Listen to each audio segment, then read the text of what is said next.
आशा करता हूँ आप बहुत अच्छे होंगे। दोस्तों, इस वीडियो में हम हरियाणा बजट 2021-22 के बारे में जानेंगे। बजट से संबंधित जितने भी इम्पोर्टेंट फैक्ट्स हैं उन सब पर चर्चा करेंगे। और आप तो जानते ही हैं, बजट से रिलेटेड आंकड़े अक्सर एग्ज़ाम में पूछ लिए जाते हैं, तो यहाँ से प्रश्न बनने की पूरी संभावना है। इसलिए मेरी आपसे विनती रहेगी कि आप इस वीडियो को पूरा देखें, ताकि अगर यहाँ से कोई भी प्रश्न पूछा जाए आप उसका सही जवाब दे पाएँ। चलिए वीडियो को शुरू करते हैं। बजट क्या होता है, सबसे पहले मैं यही बता देता हूँ। सरकार के द्वारा जितनी भी आय या व्यय की जाएगी उसका लेखा जोखा बजट कहलाता है। यानी कि एक सरकार पूरे साल में जितना भी पैसा कमाएगी या जितना भी पैसा खर्च करेगी उसका विवरण, उसका लेखा जोखा क्या कहलाएगा? बजट कहलाएगा। बात कर लेते हैं हरियाणा बजट की। 12 मार्च 2021 को हरियाणा के मुख्यमंत्री के द्वारा वित्त विभाग के प्रमुख के रूप में बजट प्रस्तुत किया गया। तो बजट किसने रखा है? मुख्यमंत्री ने। मुख्यमंत्री ने क्यों रखा है? क्योंकि मुख्यमंत्री ही वित्त विभाग के प्रमुख हैं, और जो वित्त विभाग का प्रमुख होता है उसी के द्वारा बजट रखा जाता है। बजट पर चर्चा भी की गई है। बजट रखने से पहले उस पर चर्चा की गई थी, यानी कि प्री बजट पर चर्चा की गई थी। इस प्रकार प्री बजट पर चर्चा करने वाला हरियाणा भारत का पहला राज्य बन गया है। अगर हमसे पूछा जाए कि अब की बार सबसे ज़्यादा फोकस किस क्षेत्र पर रखा गया है? आधारभूत संरचना, यानी कि इंफ्रास्ट्रक्चर पर सबसे ज़्यादा फोकस रखा गया है वर्तमान बजट में। ओके, बजट के आकार में हरियाणा का स्थान है 13वां। सबसे ज़्यादा बजट प्रस्तुत किया जाता है उत्तर प्रदेश के द्वारा, उसके बाद महाराष्ट्र के द्वारा, और इसी क्रम में हरियाणा का स्थान है 13वां। इतनी बातें आपको यहाँ से याद होनी चाहिए। आइए बढ़ते आगे। हरियाणा का वर्तमान बजट कितना रहा 2021-22 के लिए? 1,55,645 करोड़। हो सके तो दोस्तों इस डाटा को याद रखना, एग्ज़ाम में कुछ भी पूछा जा सकता है। बहुत सारे डाटा आपको याद होंगी, तो इस डाटा को भी याद कर लेना। तो वर्तमान बजट अर्थात 2021-22 का बजट कितना है? 1,55,645 करोड़। और यह बजट पिछले बजट की तुलना में 13% अधिक है। वर्तमान बजट पिछले बजट से कितना ज़्यादा है? 13% ज़्यादा है। देश की जीडीपी में हरियाणा का हिस्सा है 4.07%। जीडीपी क्या होती है? एक देश के द्वारा जितनी भी सेवाओं उपलब्ध कराई गई हैं या फिर जितनी भी वस्तुओं का उत्पादन किया गया है उनका अंतिम मूल्य जीडीपी कहलाता है। पूरे देश की जीडीपी में हरियाणा का कितना योगदान है? 4.07%। वर्ष 2021-22 के लिए राजकोषीय घाटा जीडीपी का -3.83% रहा। राजकोषीय घाटा क्या होता है? इन सिंपल लैंग्वेज, जब एक राज्य आय से ज़्यादा खर्च कर देता है, यानी कि उतना नहीं कमाता जितना उसने खर्च कर दिया, उसको बोला जाता है राजकोषीय घाटा। हरियाणा ने भी कुछ ऐसा ही किया है। हरियाणा ने उतना कमाया नहीं जितना उसने खर्च कर दिया। कितना ज़्यादा खर्च किया है? जीडीपी का -3.83%। तो इस प्रकार से हरियाणा का राजकोषीय घाटा कितना रहा? -3.83%। और मनोहर लाल खट्टर ने यह भी कहा है कि हम आगामी 5 वर्षों में इस राजकोषीय घाटे को 0% कर देंगे। ये बातें सब कहने की होती हैं, करना बहुत मुश्किल होता है। अपने हरियाणा में कहावत है ना, ब्याह के सारे गीत सच्चे को नहीं होंगे। वो कहावत यहाँ पर लागू होती है। बजट जब प्रस्तुत किया जाता है, बजट में जितनी भी घोषणाएं की जाती हैं वो सारी सच नहीं होती, कुछ झूठ भी होती है। बहरहाल आगे बढ़ते हैं। दोस्तों, ये 2 पॉइंट बहुत ही ज़्यादा इम्पोर्टेंट हैं। इन 2 पॉइंट को सीखने से पहले मैं आपको जीडीपी का मूल्यांकन किस प्रकार से किया जाता है इसके बारे में बताना चाहूँगा। जीडीपी को हम 2 तरीके से मापते हैं, स्थिर मूल्यों के आधार पर और चालू मूल्यों के आधार पर। जब जीडीपी की गणना स्थिर मूल्यों के आधार पर की जाती है तो एक बेस ईयर डिसाइड किया जाता है। वर्तमान में बेस ईयर है 2011-12 का। उस वर्ष को आधार वर्ष मानते हुए हम जब जीडीपी की गणना करते हैं तो हम कहते हैं जीडीपी की गणना स्थिर मूल्यों के आधार पर की गई है। और वर्तमान सेवाओं का जो मूल्य है या फिर वस्तुओं का जो मूल्य है, जब उनके आधार पर जीडीपी की गणना की जाती है तो हम कहते हैं जीडीपी की गणना चालू कीमतों के आधार पर की गई है। अब आइए इन फैक्ट्स पर देख लेते हैं। राज्य के सकल घरेलू उत्पाद यानी कि जीडीपी अर्थात ग्रोस डोमेस्टिक प्रोडक्ट में स्थिर कीमतों पर नकारात्मक वृद्धि -5.7% रही है। और राज्य में चालू कीमतों पर सकल घरेलू उत्पाद में नकारात्मक वृद्धि कितनी रही है?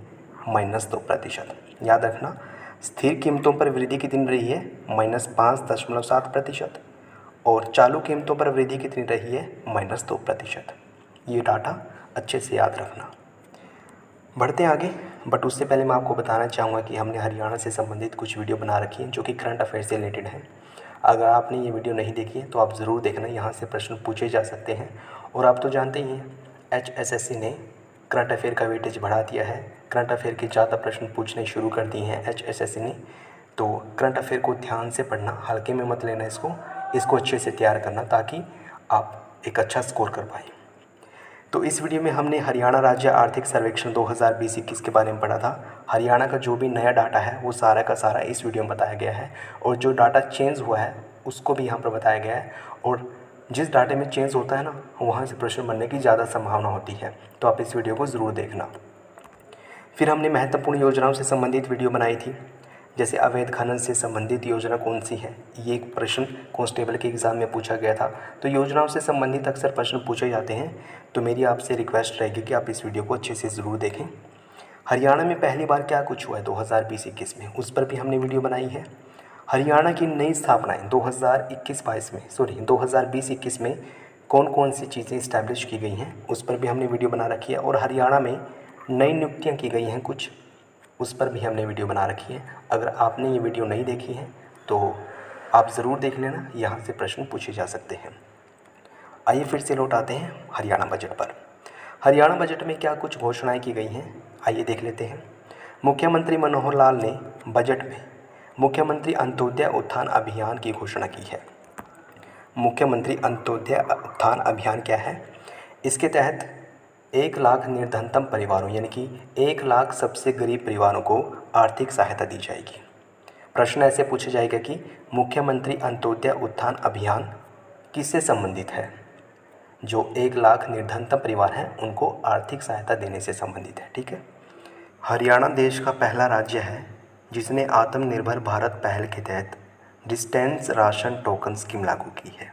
आपको इस स्कीम का नाम ज़रूर याद रखना है। डिस्टेंस राशन टोकन स्कीम किस योजना के तहत लागू की गई है या फिर किस पहल के तहत लागू की गई है? आत्मनिर्भर भारत पहल। इस योजना के तहत या इस स्कीम के तहत 5 किलोग्राम गेहूँ और 1 किलोग्राम दाल दी जाएगी किन लोगों को? जिन लोगों के पास राशन कार्ड नहीं है। ओके, बढ़ते आगे। गेहूं के बारे में बाय द वे आपको पता होना चाहिए, एक रबी की फसल है और इसको आषाढ़ी फसल भी बोल दिया जाता है। सबसे ज़्यादा गेहूं होती है सिरसा में। कौन सी फसल किस ज़िले में सबसे ज़्यादा होती है, इससे संबंधित हमने एक वीडियो बना रखी है। राज्य के आर्थिक सर्वेक्षण 2020-21 से संबंधित है वो वीडियो, उसमें बिल्कुल नया डाटा बताया गया है, आप उस वीडियो को देख सकते हैं। किसान मित्र योजना के तहत किसानों के लिए 1000 किसान ATM स्थापित किए जाएंगे। किस योजना के तहत? किसान मित्र योजना के तहत। आइए बढ़ते आगे। हरियाणा में पुलिस बल में महिलाओं की संख्या बढ़ाकर 15% कर दी गई है। यानी कि अगर 100 पुलिसकर्मी हैं उनमें से 85 पुरुष होंगे और 15 महिलाएं होंगी। तो महिलाओं की संख्या कितनी कर दी गई है? 15%। अगर आप पुलिस की तैयारी कर रहे हैं तो आपको ये फैक्ट ज़रूर पता होना चाहिए। आइए आगे बढ़ते हैं। पिंजौर और गुरुग्राम को फिल्म सिटी के रूप में विकसित किया जाएगा। राज्य में 2 नए स्मार्ट सिटी स्थापित किए जाएंगे, हिसार और पंचकुला। और साथ ही साथ पंचकुला को ग्रीन सिटी भी बनाया जाएगा। यानी कि पंचकुला को ग्रीन सिटी बनाया जाएगा, स्मार्ट सिटी बनाया जाएगा, और पंचकुला में जो पिंजौर है उसको फिल्म सिटी बनाया जाएगा। ओके। 100 करोड़ रुपए SYL पर खर्च किए जाएंगे।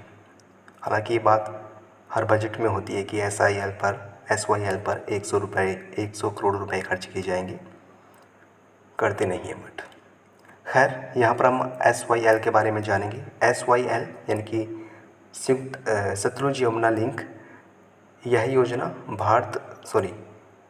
योजना पंजाब और हरियाणा की संयुक्त परियोजना है। इसको लागू किया गया था 24 मार्च 1976 को। इसकी लंबाई है 212 किलोमीटर और पंजाब में 121 किलोमीटर, हरियाणा में 91 किलोमीटर। इतनी बातें आपको यहाँ से पता होनी चाहिए। बढ़ते आगे। गन्नौर सोनीपत में अंतर्राष्ट्रीय बागवानी मंडी स्थापित की जाएगी। अंतर्राष्ट्रीय बागवानी मंडी कहाँ स्थापित की जाएगी? गन्नौर, जो कि सोनीपत में स्थित है। अगर मैं आपसे पूछूं कि बागवानी का उत्कृष्टता केंद्र कहाँ इस्टेब्लिश किया गया है, तो आपको पता होना चाहिए।